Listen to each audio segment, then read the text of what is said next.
Imagine standing on the sidewalk at the corner of 5th Avenue and 34th Street in Manhattan. You tilt your head back, and back, and back still further. 1,250 feet above you, a steel spire pierces the gray winter sky. Clouds drift past it like slow-moving ships.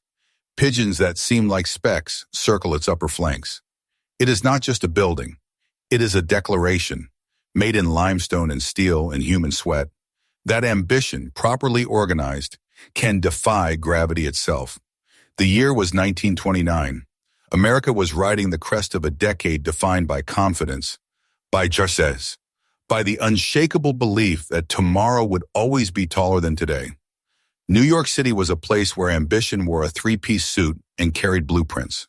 Skyscrapers were not merely buildings, they were a trophy, civic monuments to economic supremacy, and the race to build the tallest one had become nothing less than a citywide obsession, played out on front pages and in boardrooms simultaneously.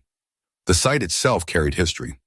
Since 1893, it had been home to the original Waldorf-Astoria Hotel, a palace of gilded excess that had once been the grandest hotel in the world, with 300 bedrooms and a clientele drawn from the highest ranks of society. By the late 1920s, fashionable New York had drifted north, and the old ho-ho felt like a relic. The Astor family sold it, and the wrecking crews moved in on October 1st, 1929. The demolition was slow and difficult. The hotel had been built with unusually dense materials, granite, thick bronze fixtures, hardwoods, and much of it found its final resting place dumped into the Atlantic Ocean near Sandy Hook, New Jersey. Into this atmosphere stepped a group of wealthy investors who called themselves Empire State Inc. Their leader was Alfred E. Smith, former governor of New York, a man of the streets, a man of ambition, a man who understood that monuments outlast the people who build them. Beside him stood financier John J. Raskob, a man who had helped build General Motors and who now turned his competitive instincts toward the Manhattan skyline. Together, they acquired the Waldorf-Astoria site and announced plans for something the city had never seen. The design fell to architect William F. Lamb of the firm Shreve, Lamb & Harmon. His instructions were precise and demanding. A fixed budget of $50 million, no office space to sit more than 28 feet from a window, and a hard completion deadline of May 1st, 1931, barely 18 months away. Lamb worked backward from those constraints, designing the building from the top down. The result was a tower of extraordinary discipline and grace.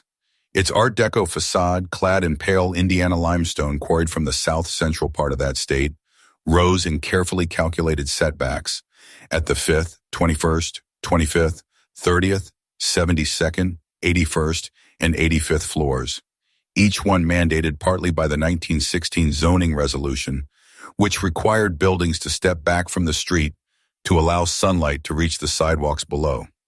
Those setbacks gave the building its unmistakable pencil-like silhouette. 3 great horizontal sections, base, shaft, and crown, echoed the classical proportions of a column. 6,514 windows caught the light at every angle. But the design refused to stay still.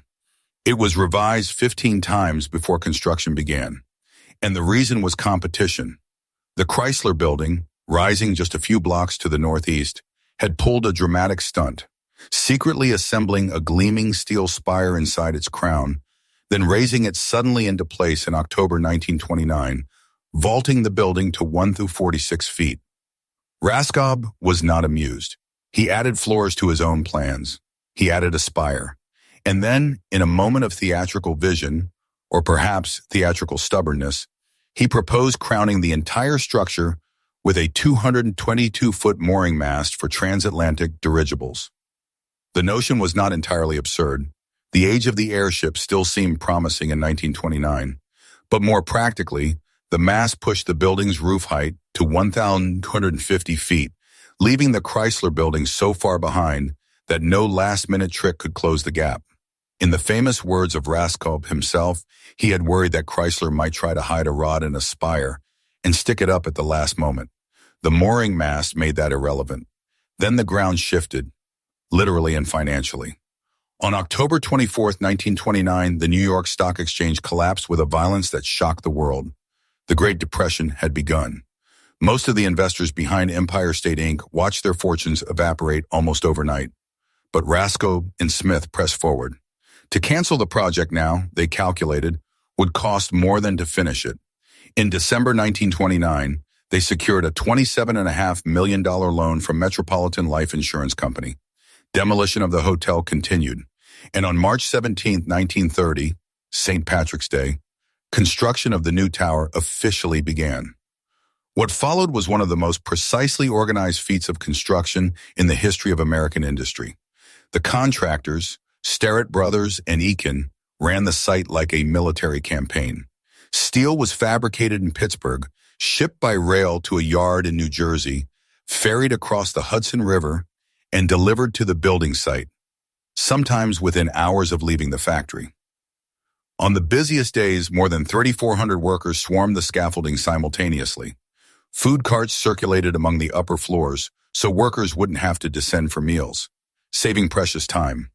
The structural engineer, Homer G. Balcom, designed a riveted steel frame of remarkable stiffness, 42 pounds of resistance per square foot, compared to just 33 for what would later become the Willis Tower in Chicago. The building was designed not just to stand, but to endure. The pace was nearly impossible to believe. On the building's best weeks, more than 4 full stories rose in a single 7-day period. The entire steel frame, all 60,000 tons of it, was completed in just 23 weeks. Workers placed 10 million bricks.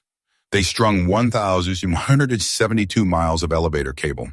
They installed 73 elevators, originally operated at speeds of up to 1,200 feet per minute.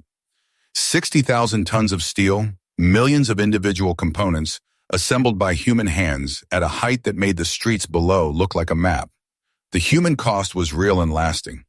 A small number of workers died during construction, their names a quiet reminder that ambition sometimes extracts its payment in ways that no ledger can capture. Among the most celebrated of the workforce were ironworkers from the Mohawk Nation of Kahnawake in Quebec, men with a legendary fearlessness at great heights, who walked the open steel beams hundreds of feet above the street with a composure that left observers speechless. They were not fearless because they felt no danger. They were fearless because they had decided, quietly and collectively, that the work was worth it. On May 1st, 1931, 13 and a half months after construction began, the Empire State Building opened. President Herbert Hoover pressed a button in Washington, D.C., and the lights came on. The city marveled. And then for years, the city mostly watched the building sit half empty. The Great Depression had eliminated demand for office space. The mooring mast, for all its grandeur, proved impractical. High winds made docking an airship above Midtown Manhattan genuinely dangerous. The building was nicknamed the Empty State Building, a cruel but not entirely unfair joke. It wasn't until the early 1950s that the building turned its first profit. What saved it, year after year, was the view from the 86th floor. Today, around 4 million visitors annually ride to that observatory and stand, some silent, some laughing, some in tears, looking out over the grid of the greatest city on earth. A third observatory on the 80th floor, opened in 2019, houses exhibits in a stunning mural of the New York skyline drawn entirely from memory by British artist Stephen Wiltshire. The building has appeared in more than 250 films and television series. Its spire cycles through millions of color combinations, marking holidays, sports victories, and moments of national grief. When the World Trade Center fell on September 11, 2001, the Empire State Building became again the tallest tower in the city, and its spire blazed red, white, and blue over a skyline that was learning, slowly, how to heal. The American Society of Civil Engineers named it one of the 7 wonders of the modern world. The American Institute of Architects called it the most beloved work of architecture in the United States. When we search for a way to explain how large or how tall something is, we still reach for this building as our measuring stick. It was built in a time of collapse and doubt by thousands of ordinary people doing extraordinary work, finished in a sprint that the construction industry still struggles to fully explain. It is limestone and steel. It is a ziggurat rising over Midtown. It is also something harder to name, the physical proof that in the worst of times, human beings will still look upward. If you found this history worth knowing, subscribe for more stories of human ambition in steel, stone, and concrete.